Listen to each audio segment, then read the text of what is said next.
Hello বন্ধুরা, কেমন আছো তোমরা? চলে এসেছি অন্নপূর্ণা পুজোর ফাইনাল পার্ট নিয়ে।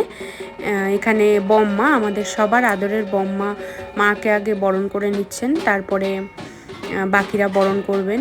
তো ওদের যা যা নিয়ম কানুন আছে সেগুলোই সবাই মিলে করছে, দিদিও ওখানে আছে। ওরা হয়ে গেলে তারপরে আমরা বরণ করব।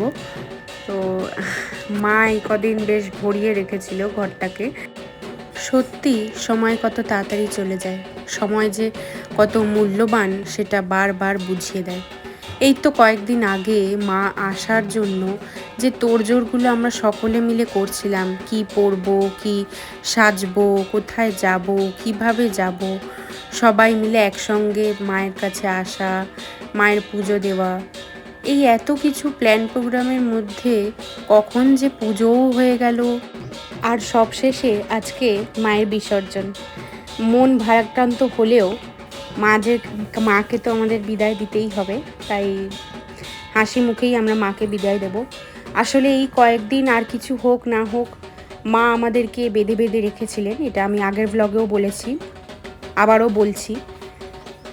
এই কদিন আমরা যেভাবে একসঙ্গে আনন্দ করেছি, নাম গান করেছি, মায়ের আরাধনা করেছি, মায়ের পুজো দেখেছি, সাজসজ্জা করেছি, সেটা হয়তো হবে, কিন্তু সময় লাগবে, আবার যে যার কাজে ব্যস্ত হয়ে যাবে।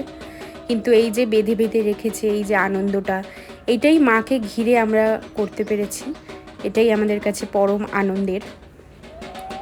একবার বিরাজ গো মা হৃদি কমলাসনে, একবার বিরাজ গো মা হৃদি কমলাসনে, তোমার ভুবন ভরা রূপটি একবার দেখে লই মানয়নে, তোমার ভুবন ভরা রূপটি একবার দেখে লই মানয়নে, কমলাসনে,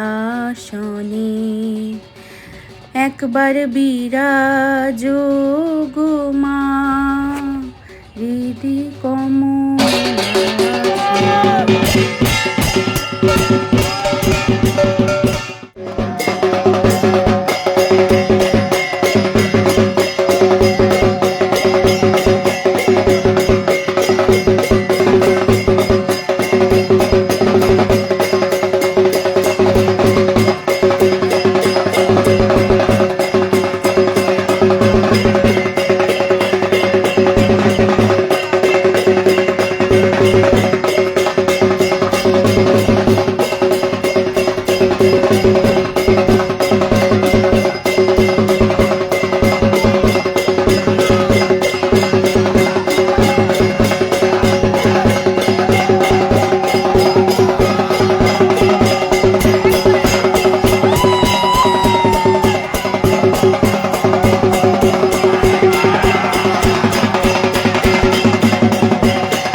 আমাদের অন্নপূর্ণা পুজোর ব্লগ এখানেই সমাপ্ত হলো।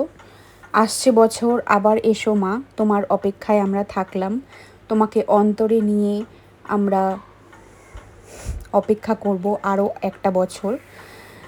তো যাই হোক, তোমাদের উদ্দেশ্যে বলছি, খুব শীঘ্রই দেখা হবে নতুন কোনো ব্লগ নিয়ে। সুস্থ থেকো, ভালো থেকো, লাভ ইউ অল, টাটা।